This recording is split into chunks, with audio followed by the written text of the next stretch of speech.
Shalom Bapak Ibu, Saudara-saudara yang dikasihi Tuhan Yesus Kristus. Kita akan bersama-sama membaca dan merenungkan firman Tuhan. Mari kita berdoa.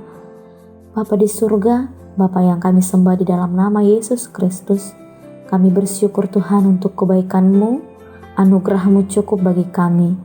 Pagi hari yang indah ini Tuhan, kami bersama membaca dan merenungkan firman Tuhan. Tuhan berkati kami satu persatu, kuasai hati kami. Kami rindu firman Tuhan boleh mengubah, menguatkan hidup kami dan kami diberkati. Dalam nama Yesus Kristus. Amin. Saudara yang dikasihi Tuhan, firman Tuhan bagi kita terambil dari 1 Korintus 12 ayat 12-20 demikian. Banyak anggota tetapi satu tubuh. Karena sama seperti tubuh itu satu dan anggotanya banyak, dan segala anggota itu sekalipun banyak merupakan satu tubuh. Demikian pula Kristus. Sebab di dalam satu roh kita semua orang Yahudi maupun orang Yunani, baik budak maupun orang merdeka, telah dibaptis menjadi satu tubuh, dan kita semua diberi minum dari satu roh. Karena tubuh juga tidak terdiri dari satu anggota, tetapi atas banyak anggota.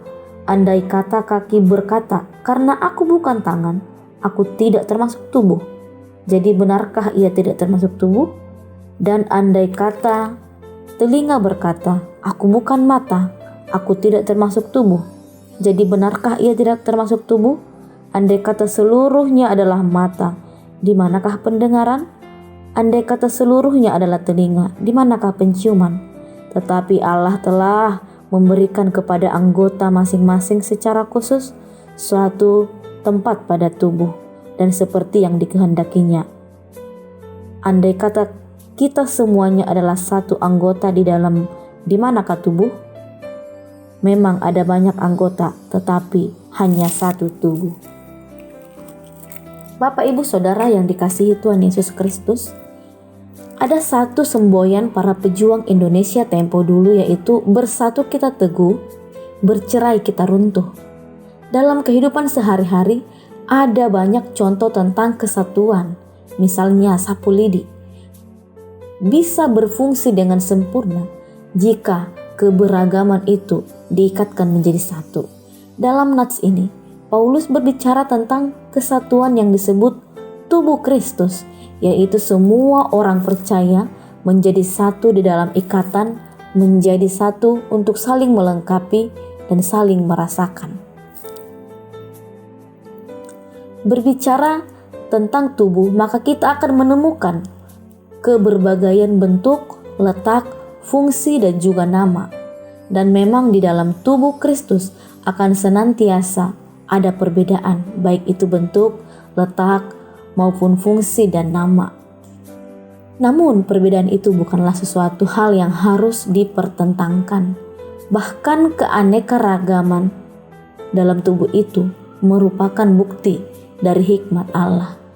Dan tubuh yang terdiri dari berbagai bentuk, letak, fungsi, dan nama saling membutuhkan, dan tidak ada satu bagian atau anggota pun yang sanggup berdiri sendiri. Tubuh yang berdiri sendiri, maka itu sedang dalam masalah yang serius, yang merupakan sebuah penyakit yang sedang berjalan menuju kematian.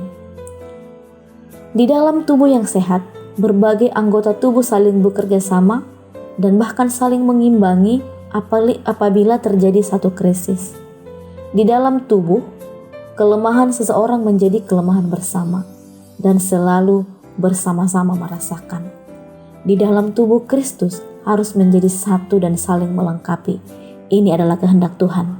Memang keanekaragaman dapat menimbulkan perpecahan apabila para anggota saling bersaing. Dengan kata lain, keanekaragaman jika tidak terpelihara, maka keanekaragaman dapat merusak kesatuan sehingga terjadi kekacauan. Namun pada sisi lain, keanekaragaman dapat menimbulkan persatuan apabila para anggota saling memperhatikan, yaitu bagaimana anggota harus berfungsi menurut kehendak Allah dan menolong anggota-anggota yang lain juga untuk menjalankan fungsinya. Gereja sebagai tubuh Kristus akan mampu menjalankan fungsinya yang sebenarnya Jika orang-orang percaya yang adalah tubuh Kristus itu menyadari bahwa mereka adalah tubuh Kristus dan menyatakan hal itu dalam kebersamaan yang harmonis di tengah-tengah kehidupan dalam dunia ini. Sebagaimana tubuh kita, tubuh yang sehat dan efisien hanyalah tubuh yang seluruh organ-organ berfungsi dengan sempurna. Demikian juga dengan kita sebagai tubuh Kristus.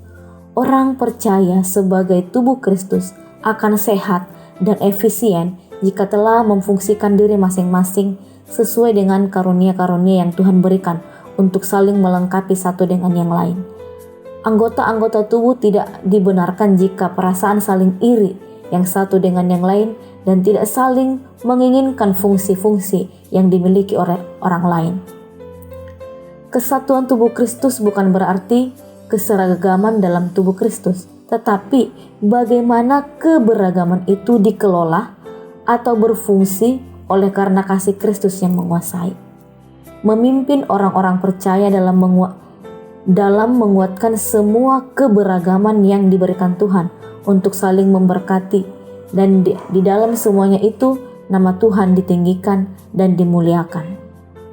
Oleh karena itu, sebagai tubuh Kristus, maka kita harus menyadari bahwa kita saling membutuhkan satu dengan yang lain. Orang Kristen sebagai tubuh Kristus harus memiliki sikap yang demikian. Kita tidak dibenarkan bahwa apa yang telah kita lakukan mengakibatkan kita mencela atau merendahkan orang lain. Yang kedua, harus saling menghargai satu dengan yang lain. Rasa saling menghargai dan menghormati dalam keberagaman akan tercapai di dalam tubuh Kristus jika ada kesadaran yang sungguh bahwa semua bentuk pelayanan dan karunia sama di mata Tuhan. Yang ketiga, kita harus saling bersimpati satu terhadap yang lain. Rasa simpati dan empati kita harus terjadi bukan hanya dalam satu persekutuan atau satu gereja, satu perkumpulan atau satu organisasi, tetapi hal ini harus terhadap semua. Tubuh Kristus yang sehat akan merasakan dan bertindak terhadap satu bagian tubuh yang sakit untuk menolongnya. Demikian juga kita, jangan hanya melihat satu persekutuan, satu gereja, satu ini dan itu, tetapi siapapun dan dimanapun itu, selama dia percaya kepada Yesus adalah Tuhan dan Juru Selamat, ia tetap adalah tubuh Kristus. Mari kita saling mengasihi satu dengan yang lain sebagai anggota tubuh Kristus. Nama Tuhan dimuliakan. Amin. Kita berdoa. Terima kasih Tuhan untuk firman-Mu pagi hari ini yang mengajarkan kami untuk tetap bersatu sebagai anggota tubuh Kristus, satu menolong satu dengan yang lain, mengasihi satu dengan yang lain sebagaimana Tuhan mengasihi kami. Ajar kami Tuhan melakukan firman-Mu ini dalam hidup kami. Terpuji nama-Mu, dalam nama Yesus kami berdoa. Amin.